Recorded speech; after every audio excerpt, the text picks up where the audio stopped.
We continue with Constance Garnett. The philosopher sat down with the others in a big circle in the open air before the kitchen door. Soon a peasant woman in a red bonnet popped out, holding in both hands a steaming bowl of dumplings, which she set down in their midst. Each pulled out a wooden spoon from his pocket, or for lack of a spoon, a wooden stick. As soon as their jaws began moving more slowly and the wolfish hunger of the whole party was somewhat assuaged, many of them began talking. The conversation naturally turned on the dead maiden. Okay, I already read that part.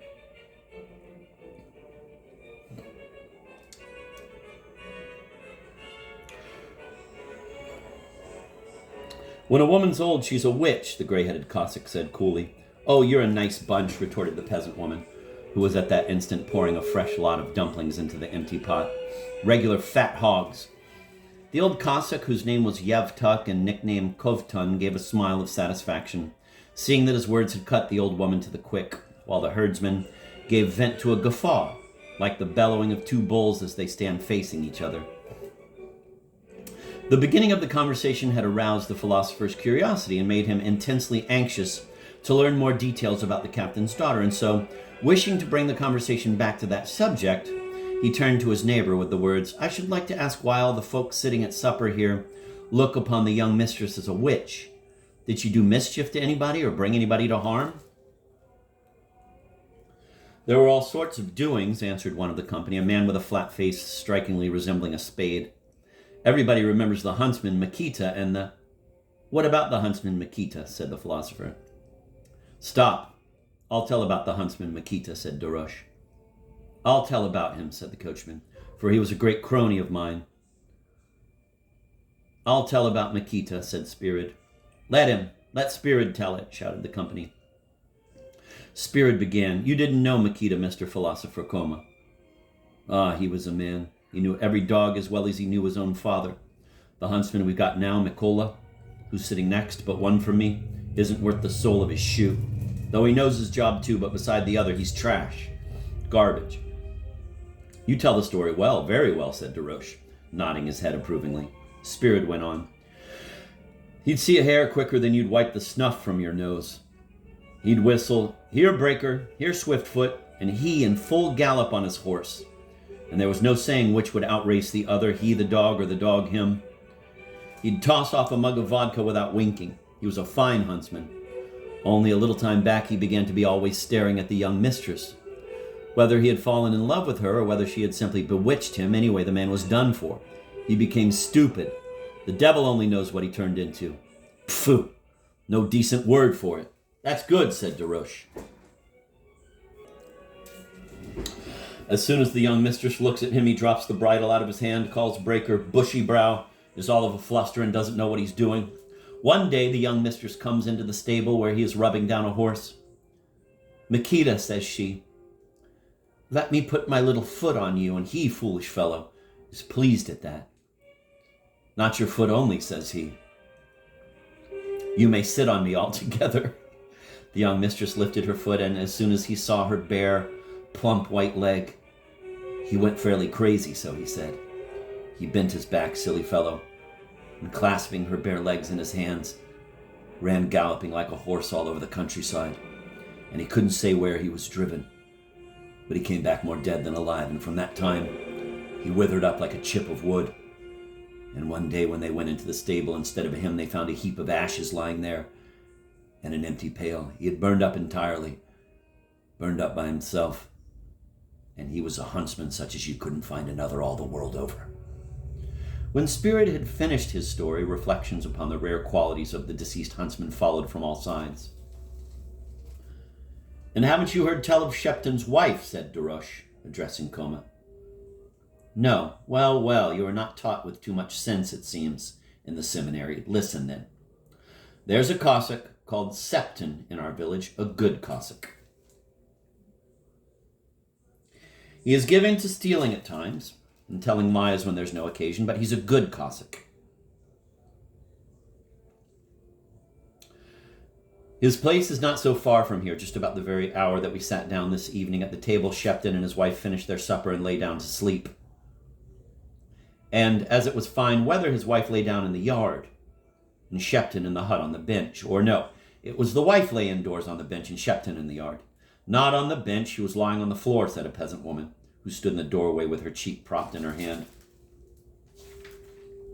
Desroches looked at her, then looked down, then looked at her again, and after a brief pause said, "When I strip off your petticoat before everybody, you won't be pleased."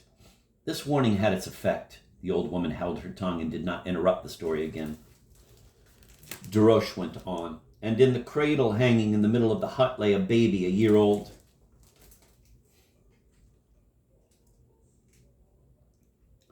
Whether of the male or female sex, I can't say. Shepton's wife was lying there when she heard a dog scratching at the door and howling fit to make you run out of the hut.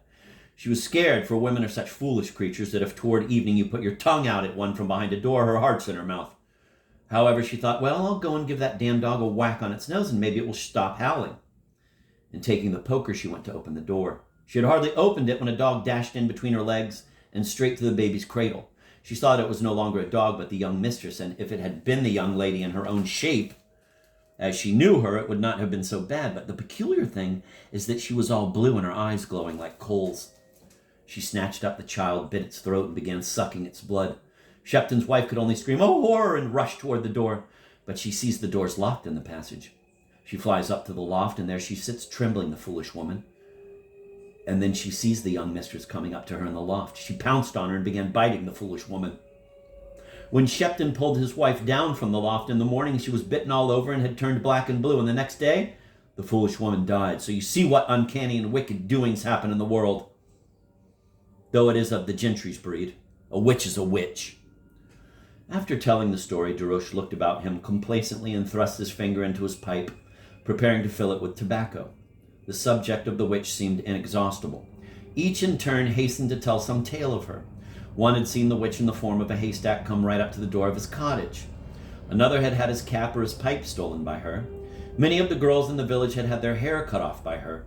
Others had lost several quarts of blood which she had sucked from them.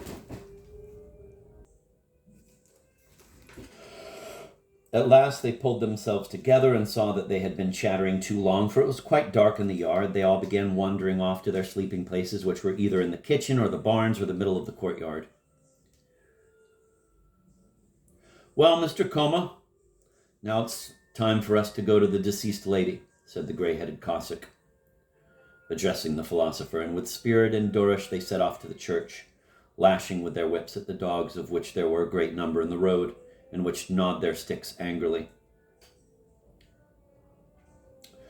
Though the philosopher had managed to fortify himself with a good mugful of vodka, he felt a fearfulness creeping stealthily over him as they approached the lighted church. The stories and strange tales he had heard helped to work upon his imagination. The darkness under the fence and the trees grew less thick as they came into the more open place. At last they went into the church enclosure and found a little yard, beyond which there was not a tree to be seen, nothing but open country and meadows, swallowed up in the darkness of night. The 3 Cossacks and Coma mounted the steep steps to the porch and went into the church. Here they left the philosopher with the best wishes that he might carry out his duties satisfactorily, and locked the door after him, as their master had bidden them.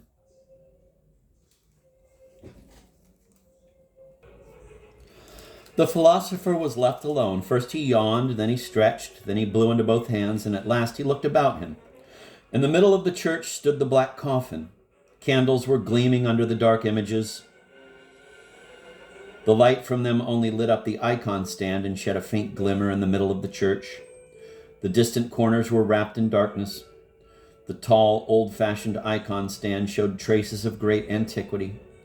Its carved fretwork, once gilt, only glistened here and there with splashes of gold. The gilt had peeled off in one place and was completely tarnished in another. The faces of the saints, blackened by age, had a gloomy look. The philosopher looked around him again. "Well," he said, "what is there to be afraid of here? No living man can come in here, and to guard me from the dead and ghosts from the other world, I have prayers that I have to read aloud to keep them from laying a finger on me. It's all right," he repeated with a wave of his hand. "Let's read." Going up to the lectern, he saw some bundles of candles. "That's good," thought the philosopher. "I must light up the whole church so that it may be as bright as daylight. Oh, it is a pity that one must not smoke a pipe in the temple of God."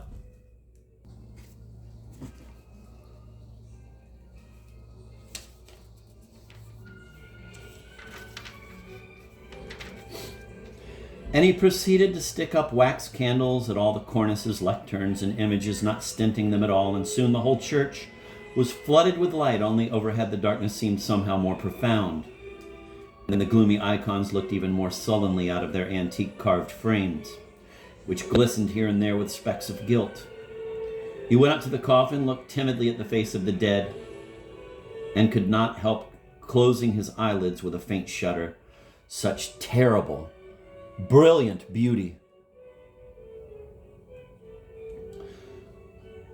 He turned and tried to move away, but with the strange curiosity, the self-contradictory feeling which dogs a man, especially in times of terror, he could not, as he withdrew, resist taking another look. And then, after the same shudder, he looked again.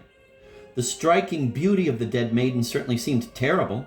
Possibly, indeed, she would not have overwhelmed him with such fear if she had been a little less lovely. But there was in her features nothing faded, tarnished, dead.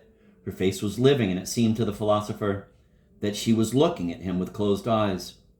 He even fancied that a tear was oozing from under her right eyelid, and when it rested on her cheek, he saw distinctly that it was a drop of blood. He walked quickly away to the lectern, opened the book, and to give himself more confidence, began reading in a very loud voice. His voice beat upon the wooden church walls, which had so long been deaf and silent. It rang out, forlorn, unechoed, in a deep bass in the absolutely dead stillness, and seemed somehow uncanny even to the reader himself. "What is there to be afraid of?" he was saying meanwhile to himself. "She won't rise up out of her coffin, for she will fear the word of God. Let her lie there. And a fine Cossack I am, if I should be scared. Well, I've drunk a drop too much. That's why it seems dreadful. I'll have a pinch of snuff." However, as he turned over the pages, he kept taking sidelong glances at the coffin, and an involuntary feeling seemed to whispering to him, "Look, look, she is going to get up. See, she'll sit up, and she'll look out from the coffin." But the silence was deathlike. The coffin stood motionless. The candles shed a perfect flood of light. A church lighted up at night with a dead body in it, and no living soul near is full of terror. Raising his voice, he began singing in various keys, trying to drown the fears that still lurked in him, but every minute he turned his eyes to the coffin as though asking in spite of himself, "What if she does sit up? If she gets up?" But the coffin did not stir. If there had but been some sound, some living creature. There was not so much as a cricket chirring in the corner. There was nothing but the faint sputter of a distant candle, the soft sound of a drop of wax falling on the floor. What if she were to get up? She was raising her head. He looked at her wildly and rubbed his eyes. She was, indeed, not lying down now, but sitting up in the coffin. He looked away and again turned his eyes with horror on the coffin. She stood up. She was walking about the church with her eyes shut, moving her arms back and forth as though trying to catch someone. She was coming straight toward him. In terror, he drew a circle around him. With an effort, he began reading the prayers and pronouncing the exorcisms which had been taught him by a monk who had all his life seen witches and evil spirits. She stood almost on the very line, but it was clear that she had not the power to cross it, and she turned livid all over, like one who has been dead for several days. Coma had not the courage to look at her. She was terrifying. She ground her teeth and opened her dead eyes, but seeing nothing, turned with fury. That was apparent in her quivering face in another direction, and flinging her arms, clutched in them each column and corner, trying to catch Coma. At last she stood still, holding up a menacing finger, and lay down again in her coffin. The philosopher could not recover his self-possession, but kept gazing at the narrow coffin of the witch. At last the coffin suddenly sprang up from its place and with a hissing sound began flying all over the church, zigzagging through the air in all directions. The philosopher saw it almost over his head, but at the same time he saw that it could not cross the circle he had drawn, and he redoubled his exorcisms. The coffin dropped down in the middle of the church and stayed there without moving. The corpse got up out of it, livid and greenish. But at that instant the crow of the cock was heard in the distance. The corpse sank back in the coffin and closed the lid. The philosopher's heart was throbbing, and the sweat was streaming down him, but emboldened by the cock's crowing, He read on more rapidly the pages he ought to have read through before. At the first streak of dawn, the sexton came to relieve him, together with old Yavtuk, who was at that time performing the duties of a beadle.